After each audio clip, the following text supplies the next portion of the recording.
राधे राधे दोस्तों, welcome back to my channel target SSC with me. तो आज मेरा Q&A व्लॉग है जिसमें कि मैं आप सबके कमेंट्स का रिप्लाई करूंगी। तो मैंने आज सबके जो भी कमेंट्स थे वो सब नोटबुक में लिख लिए हैं, एक एक करके मैं सबका रिप्लाई दूंगी। तो सबसे पहला क्वेश्चन है जिसके आप लोगों ने बहुत सारे कमेंट किए कि दीदी आप कहाँ से हो। तो मैं आपको बताऊं, मैं हरियाणा से हूँ और महेंद्रगढ़ डिस्ट्रिक्ट से हूँ, और महेंद्रगढ़ डिस्ट्रिक्ट में मैं नारनौल से हूँ। ठीक है, तो सेकंड क्वेश्चन लेते हैं, मेरी क्वालिफिकेशन क्या है। तो मेरी क्वालिफिकेशन मैं आपको बताऊं, मैंने 12th करके और फिर हरियाणा से मैंने बीए की है। वैसे 12th तक मेरी पढ़ाई राजस्थान से हुई है क्योंकि मेरा जो गांव है वो मेरा राजस्थान में है और मेरी शादी हरियाणा में हुई है। ठीक है, तो थर्ड क्वेश्चन है, दीदी आपकी एज क्या है। तो मैं अपनी एज बताऊं, मेरी एज 21 है और अभी मैं अपनी रियल एज 21 है और वैसे डॉक्यूमेंट्स के अकॉर्डिंग 20। तो फिर नेक्स्ट क्वेश्चन है, दीदी मेरे साथ आपका सिलेबस कवर कब तक होगा। तो ये बात मैं आपको बताऊं, जब आप मेरे साथ पढ़ाई कर रहे हो, जो लोग मेरे साथ जुड़े हुए हैं उनको मैं बता दूं कि मैं टारगेट लेके चल रही हूँ, मैं 3 मंथ में अपना सारा सिलेबस कवर कर लूंगी। अभी मेरा स्टडी टाइम थोड़ा कम है, 2-3 घंटे निकाल पा रही हूँ, लेकिन आगे मतलब नेक्स्ट ब्लॉग में मैं आपको दिखाऊंगी भी कि मैं 6 आवर स्टडी चैलेंज लेंगी और मैं रोज कोशिश करूंगी कि मेरी 6 घंटे की पढ़ाई हो, क्योंकि सिलेबस तो है वो हम कवर कर ही लेंगे, लेकिन सब्जेक्ट भी 6-7 सब्जेक्ट हो रहे हैं तो सबको एक साथ लेके चलना थोड़ा मुश्किल हो जाता है। इसलिए मैं धीरे धीरे सब कवर करूंगी। तो 3 महीने का मेरा टारगेट है कि 3 महीने में मैं अपना सिलेबस कवर कर लूँ। ठीक है, नेक्स्ट क्वेश्चन करें, दीदी हरियाणा जीके के लिए बेस्ट बुक कौन सी है। तो मैं आपको बताऊं, बेस्ट बुक जो मैंने आपको बताया था Twitter of Haryana 5.0 Pradeep Manju sir की, वो अभी मैं भी मंगवाऊंगी। मेरे पास नहीं है, मेरे पास अरिहंत वाली है, वहां मैं अभी पढ़ रही हूँ। ये बुक भी करूंगी और साथ में वो वाली बुक भी करूंगी। उसमें थोड़ा डिटेल्स से है, जैसे हर डिस्ट्रिक्ट का जो भी मतलब सारा परिचय दे रखा है, नदियाँ वगैरह हो गई, वहाँ के प्रसिद्ध मंदिर हो गए, विधानसभा चुनाव में कितनी सीटें, ये सब डिटेल्स है। तो मैं वो बुक भी अभी या तो ऑनलाइन मंगवाऊंगी या वैसे बुक दुकान से लेंगी। तो वो बुक मैं भी खरीदूंगी, आपके लिए मैं ट्विटर ऑफ हरियाणा 5.0 वाली बुक सजेस्ट करूंगी। तो नेक्स्ट क्वेश्चन लेते हैं, रोज कितने घंटे पढ़ाई करते हो। मेरी रोज की लगभग कभी 2.5 घंटे की तो कभी 3 घंटे की पढ़ाई होती है, जिसमें कि मैं 3 सब्जेक्ट कवर कर लेती हूँ। ठीक है, फिर एक क्वेश्चन है, दीदी आप अपने नोट्स पीडीएफ शेयर करोगे। तो मैं आपको बताऊं, अभी जैसे मैंने पहले बोला है कि मैंने तैयारी अभी स्टार्ट की है, तो अभी मैं ज़्यादा नोट्स नहीं बना रही। मैं नोट्स बनाती हूँ हरियाणा जीके के कुछ नोट्स है जो मैंने पहले बनाए थे हरियाणा ग्रुप सी के लिए, बट वो मैंने कंप्लीट नहीं किए थे। और जैसे मतलब कि जो हरियाणा पुलिस वाला एग्ज़ाम आया था तो उसमें मेरा नंबर नहीं आ पाया, मेरी जो मार्क्स थे सीटी है वो कम थे, इसलिए मैंने वो नोट्स फिर बंद कर दिए थे बीच में, वो पढ़ाई मेरी वहीं रुक गई थी। फिर मैंने अब रिस्टार्ट किया, तो नोट्स मैं अभी नहीं बना रही हूँ, लेकिन जब मेरे पास नोट्स होंगे और आपको अगर पीडीएफ चाहिए तो मैं आपको ज़रूर प्रोवाइड करवाऊंगी। ठीक है, फिर है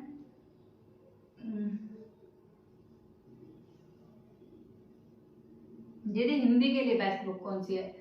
देखो, हिंदी के लिए बेस्ट बुक तो मैं आपको बताऊं, हिंदी के लिए आप बेस्ट बुक की जरूरत नहीं है, आप जो भी बुक से है आपके पास आप वहां से करो। हिंदी का सिलेबस हमारा इतना डिफिकल्ट नहीं है, इजी सिलेबस है, आप कहीं से भी कवर कर लोगे।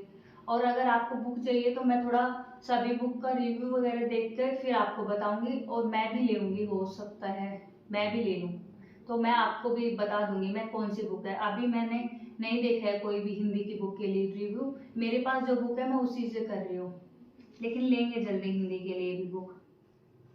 फिर दीदी साइंस कहाँ से कर रहे हैं। तो साइंस के लिए बताऊँ, साइंस मैं 9th-10th की बुक से कर रही हूँ। अब 9th-10th की बुक से इसलिए कर रही हूँ क्योंकि जो हमारा ऑफिशियल नोटिफिकेशन है उसमें भी ये बोला गया है कि जो भी हमारा सिलेबस आएगा वो 10th लेवल का आएगा, इसलिए 9th और 10th की बुक से पढ़ना हमारे लिए इनफ है। तो मैं आपको सजेस्ट करूँगी कि आप 9th-10th से करो आप साइंस। ठीक है, फिर बात करें कि दीदी आप सब मैनेज कैसे करते हो। तो मैनेज के लिए मैं आपको बताऊं कि देखो, मैनेज मेरे को करना होता है, मैं कर लेती हूँ। कैसे करती हूँ? जब मेरे को होता है कि हाँ आज मेरे को मतलब घर का काम तो रोज करेंगे, घर का काम भी करेंगे, बच्चे को भी संभालेंगे और अपनी पढ़ाई भी करेंगे, और मैं शूटिंग, वीडियो की शूटिंग वगैरह करती हूँ, वीडियो शूट करती हूँ, फिर एडिटिंग वगैरह करती हूँ और आप लोगों के लिए स्टडी व्लॉग डालती हूँ। तो ये सब भी साथ में मैनेज करती हूँ। मेरे को ये होता है कि हाँ मेरे को आज का स्टडी व्लॉग डालना है, आप लोग वेट करोगे, तो इसलिए मैं जल्दी जल्दी अपना काम खत्म करती हूँ और फिर अपनी पढ़ाई के लिए भी टाइम निकालती हूँ कि दिन में भी हो उतना। मैं अभी टाइम नहीं निकाल पा रही, लेकिन मैं कोशिश करती हूँ दिन में भी 2 से 3 घंटे निकालूँ पढ़ाई के लिए। तो लेट नाइट स्टडी कर लेती हूँ, और ऐसे करके मैं खुद का माइंडसेट मैंने ऐसा बना रखा है कि हाँ मेरे को ये करना है। मतलब एक तरह से जिद है कि हाँ मेरे को सब एक साथ मैनेज करना है, मेरे को स्टडी व्लॉग्स भी बनाने हैं, आप लोगों के साथ मेरी स्टडी जर्नी भी शेयर करनी है और पढ़ाई भी करनी है और अपनी घर को भी संभालना है। अगर मैं एक चीज को भी छोड़ दूंगी तो फिर सब मतलब कि लेवल इधर उधर हो जाएगा, नहीं हो पाएगा मेरे से। या तो फिर मेरा घर के काम में ध्यान लगा रहेगा या ब्लॉग में, इसलिए मैं सोच रही हूँ सब चीज़ों को साथ में ही लेके चलूँ। इसलिए मैं अपने हिसाब से जैसे काम थोड़ा जल्दी करके ख़त्म किया, फिर मैंने दिन के टाइम में, अभी तो टाइम नहीं मिल रहा, लेकिन दिन के टाइम में 2-3 घंटे स्टडी की, कभी अर्ली मॉर्निंग स्टडी की, कभी लेट नाइट स्टडी। और फिर व्लॉगिंग का मैं करती हूँ मॉर्निंग टाइम में, मतलब आफ्टरनून टाइम में, दिन के समय। तो दिन में कर लेती हूँ, कभी रात को। व्लॉगिंग के लिए मेरा 1-1.5 घंटा आराम से चला जाता है। ठीक है, फिर नेक्स्ट क्वेश्चन की बात करें कि दीदी आप हमें हैंड रिटन नोट्स दोगे क्या? तो हैंड रिटन नोट्स का ये है, मैं नोट्स अभी बना नहीं रही हूँ, लेकिन जल्दी बनाऊंगी और आप लोगों को दे दूंगी, जिसके भी बनाऊंगी। हाँ हिंदी के कुछ बना रखे हैं, अगर आपको चाहिए तो आप बोलना, मैं पीडीएफ बनवा दूंगी, बना लूंगी खुद से और आपको शेयर करूंगी। ठीक है। और मैं बताऊं एक बात और आपको, जो चैट जीपीटी ऐप्स है आप उससे भी पढ़ाई कर सकते हो। चैट जीपीटी में हम हैंड रिटन नोट्स बनवा सकते हैं। मैंने एक शॉर्ट डाला था, शॉर्ट, जिसमें कि मैंने आपको 3 सब्जेक्ट के जो टॉपिक मैंने किए थे उनके नोट्स दिए थे, वो हैंड रिटन थे और कलरफुल थे, वो मैंने चैट जीपीटी से बनवाए थे। आप भी अपने फ़ोन में चैट जीपीटी डाउनलोड करके और ऐसे नोट्स बनवा सकते हो। हमें पढ़ना होता है तो हम कहीं से भी पढ़ सकते हैं। तो आप रिवीजन के लिए या फिर वैसे ही बस पढ़ने के लिए आप चैट जीपीटी से लिख कर बोलो या फिर लिख कर भेजो कि चैट जीपीटी हमें कलरफुल हैंड रिटन नोट्स दे दो, इस सब्जेक्ट के देने हैं, इस टॉपिक के देने हैं। आपको वो एक पेज बना के देंगे, आप आसानी से उसे पढ़ सकते हैं। तो आप चैट जीपीटी की हेल्प ले सकते हैं जिस टॉपिक के आपको नोट्स चाहिए पढ़ने के लिए। ठीक है, तो ये सब आपके क्वेश्चंस थे जो बहुत आ रहे थे, और इन सब का रिप्लाई मैंने आपको दे दिया। और मैं आपको एक बात और बोलना चाहूँगी कि आप सबको लगता होगा कि जो मेरा ये यूट्यूब पे आने का, मतलब आप सबके साथ स्टडी व्लॉग शेयर करने का आइडिया कहाँ से आया मेरे लिए। तो मैं आपको बता दूँ, ये आइडिया मेरे को मेरे एक फ्रेंड, समझ लो फ्रेंड ने दिया था कि मैं यूट्यूब से अपनी जर्नी शेयर करूँ। स्टडी मैं बहुत टाइम से कर रही हूँ, मतलब कि पिछले साल से स्टार्ट की थी, बट कंटिन्यू नहीं कर पाई, क्योंकि जैसे मैंने बताया आपको मैं मैरिड हूँ, तो उस वजह से घर में बहुत से सिचुएशन होते हैं जिसमें हम कंटिन्यू स्टडी नहीं कर पाते। बट अब मैंने रिस्टार्ट किया है। 1 साल पहले मैंने पढ़ाई की थी, जिसमें कि मैंने पिछली साल जून में स्टार्ट किया था। 1 महीने में कंटिन्यू लाइब्रेरी गई थी, बट उसके बाद मेरी जो सासू माँ है उनका ऑपरेशन हुआ और फिर मैं नहीं जा पाई लाइब्रेरी, मैंने बंद कर दी थी। और बस घर में ही ऐसे ही जो लोग आते हैं उनके लिए, उनकी भी भाई देख रेख करनी पड़ती थी, तो पढ़ाई मेरी छूट गई थी 1 महीने, लेकिन मैंने कंटिन्यू अच्छे से की थी, जिसमें मैंने आधा सिलेबस कवर कर लिया था। और उस टाइम पे मेरी पढ़ाई बहुत अच्छी होती, लाइब्रेरी में मैं 7 से 8 घंटे पढ़ के आती थी। सुबह में जाती थी 9 या 10 बजे, शाम को 5-6 बजे तक आती थी। तो वहाँ पे मेरी कंसिस्टेंसी के साथ अच्छी स्टडी हो जाती थी।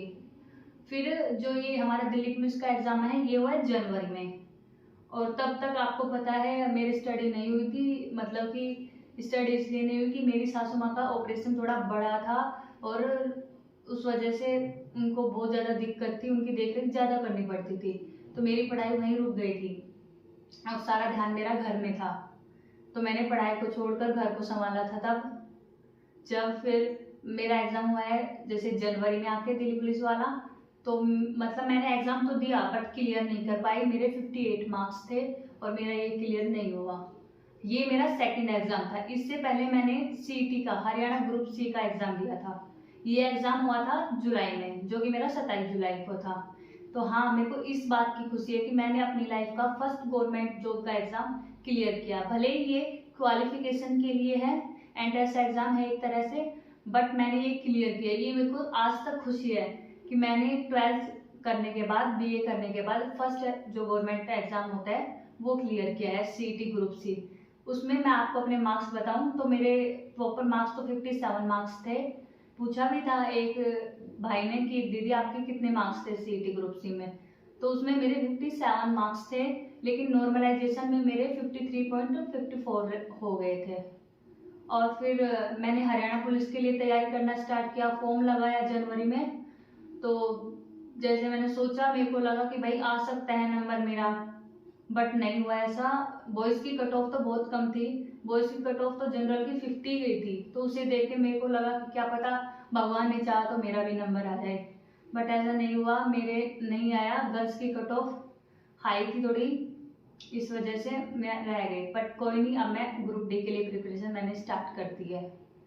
वो इसलिए फिर मैंने बताया हरियाणा के लिए, हरियाणा पुलिस के लिए प्रिपरेशन करना भी स्टार्ट कर दिया था। जो मैं आपको बता रही हूँ, मैंने हरियाणा जीके के नोट्स बनाए थे डिस्ट्रिक्ट वाइज, वो मैंने हरियाणा पुलिस के लिए बनाने स्टार्ट किए थे। तब मैंने पढ़ना भी स्टार्ट किया था, मैं नोट्स भी बनाती थी।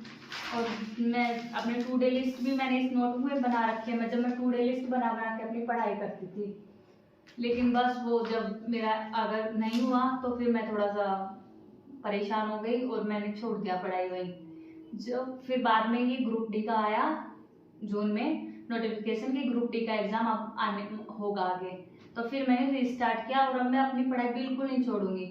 अगर ऐसी सिचुएशन आ जाए कि हाँ मेरे को घर में भी मतलब रहने, घर से भी मैं जा रही हूँ कहीं, मतलब कहीं रिश्तेदारी में जा रहे हैं या कहीं गांव जा रहे हैं, कहीं भी जा रही हूँ, तो मैं अपनी पढ़ाई नहीं छोड़ूंगी। भले ही मेरे को नोट्स बुक साथ लेके जाना या फोन से पढ़ना पड़ो, दिन में एक एक घंटा तो मैं जरूर दूंगी कहीं जाओ। क्योंकि मेरे को पता है अगर मेरी कंसिस्टेंसी से पढ़ाई नहीं हुई तो मेरा एग्जाम कभी क्लियर नहीं होगा। और एग्जाम क्लियर करने के लिए सबसे बड़ी चीज है कि हमें रोज पढ़ना है। भले ही आप एक घंटा पढ़ो, लेकिन पढ़ना है। अगर हम स्किप कर देते, चलो भाई कभी कभी ऐसा हो जाता है कि हम मतलब बिल्कुल भी नहीं पढ़ पाते, कुछ सिचुएशन ऐसी होती है कि हम नहीं कर पाते। लेकिन जब हमको लगता है कि हाँ आज थोड़ा टाइम निकालेंगे, तो एक घंटा तो जरूर दो, ठीक है। तो मैं यही बोलूँगी कि अपनी पढ़ाई को टाइम दो। टाइम को हम धीरे धीरे करके इंक्रीज कर लेंगे। जैसे अभी तक मैं 2.5-3 घंटे पढ़ाई कर रही थी, अब नेक्स्ट डे से मैं 6 आवर स्टडी चैलेंज लूँगी और 6-6 घंटे की पढ़ाई करना स्टार्ट करूँगी, क्योंकि सब्जेक्ट भी 6-7 हो रहे हैं, है ना। तो अब हम अपनी स्टडी कंटिन्यू रखेंगे और साथ में मिलकर अपनी पढ़ाई करेंगे। हरियाणा ग्रुप डी के लिए मैं जो सजेस्ट करती हूँ आपको, वो मैं कर रही हूँ, वो ही करती हूँ। मैं ये नहीं बोलती कि मेरे को भाई, मैं कोई टीचर नहीं हूँ, मैं आपको सजेस्ट करूँ कि आप मेरी बुक पढ़ो, ये पढ़ो, वो पढ़ो। नहीं, जो मैं पढ़ रही हूँ, जहाँ मेरे से मतलब मेरे को इजी लग रहा है, मेरे को समझ आ रहा है, तो आप पूछ रहे हो, मैं आपको बता रही हूँ, ठीक है। और आपकी भाई चॉइस होती है, आप कहाँ से क्या करना चाह रहे हो, कहाँ से पढ़ना चाह रहे हो।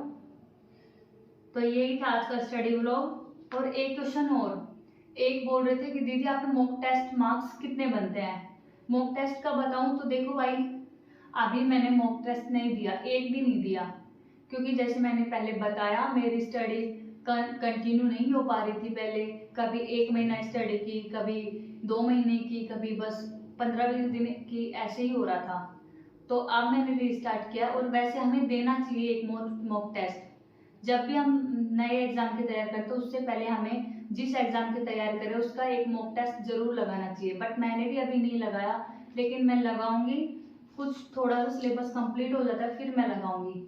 मॉक टेस्ट से हमें ये पता चलता है कि हम कितना कर पा रहे हैं, हमारा लेवल क्या है, हम कितने मार्क्स अभी बिना मतलब पढ़े या फिर जितना हमारा लेवल है उसके हिसाब से हम कितना कर पा रहे हैं।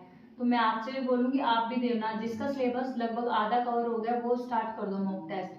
हाँ, मॉक टेस्ट में मार्क्स की बात करें एक दीदी ने आज ही मैसेज आया था, बोला था कि दीदी मेरे मॉक टेस्ट में मार्क्स बढ़ नहीं रहे हैं, मतलब कि वो सब कहती हैं कि मेरे या तो 75 रहते हैं, 74, इससे आगे नहीं जा रहे। मैंने बहुत कोशिश कर ली और मैं बहुत पढ़ाई करती हूँ। तो बहन मैं आपको ये बोलूंगी कि आप एनालिसिस किया करो मॉक टेस्ट देने के बाद। मतलब जो भी आपके क्वेश्चंस गलत हो जाते हैं उनको आप देखो कि कहाँ से मेरा क्वेश्चंस गलत हो रहा है, और उस क्वेश्चंस को, जिस टॉपिक से वो क्वेश्चन है, उसका आप उस टॉपिक को दोबारा से करो, रिवाइज करो, रिवीजन करो उसका अच्छे से, और फिर नेक्स्ट मॉक टेस्ट में देखो कि आपको आपकी जो गलती है उसमें सुधार मिला या नहीं। तो मॉक टेस्ट देने के बाद एनालिसिस भी करना बहुत जरूरी है, उससे ही हमारे मार्क्स इंक्रीज होंगे।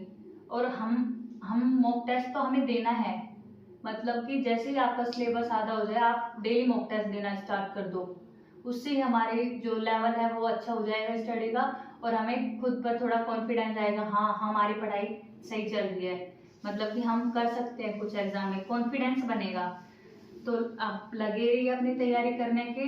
और यही था आज की स्टडी ब्लॉग। अगर आपको पसंद आया तो चैनल को सब्सक्राइब कर लीजिए। अगर और कुछ क्वेश्चंस पूछने हो तो आप कमेंट कर सकते हैं। हर मंथ में लास्ट टाइम एक Q&A ब्लॉग लाएंगे, जैसे कि अब हम जुलाई के लास्ट में आज मेरी ये Q&A ब्लॉग है, ऐसे ही मैं कल के लिए, नेक्स्ट मंथ के लिए भी आपके लिए Q&A ब्लॉग लाऊंगी, जो भी हमारे मंथ के लास्ट में रहेगा, जिसमें मैं आपके जो भी क्वेश्चन बार बार रिपीट होते हैं, जो आप सबसे ज्यादा पूछते हो, वो सब क्वेश्चंस लाऊंगी। और अगर आपको कुछ पूछना हो तो आप कर देना कमेंट, मैं सबका आपको रिप्लाई दूंगी। तो यही था आज का अपना ब्लॉग। मिलते हैं कल एक नए ब्लॉग के साथ। Thank you for watching. Bye bye.